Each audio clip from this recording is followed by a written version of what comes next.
Pag-usapan natin ang 3 ipon tips. Una is magkaroon ng financial goal.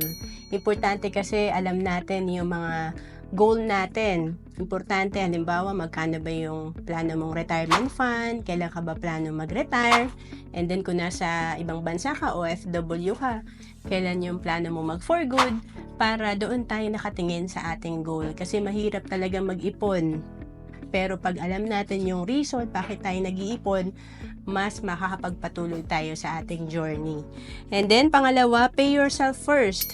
Importante, every time na tayo ay nakaka-receive ng ating income, ay nakakapagtabi tayo ng ating ipon.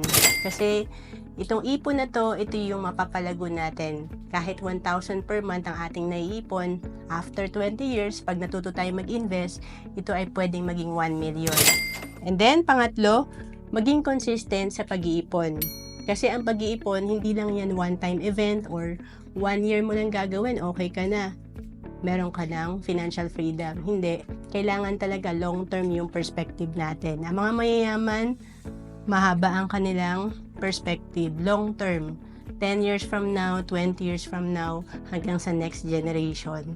To know more about savings and investment, message mo lang ako sa FB, Roancelis Capistrano.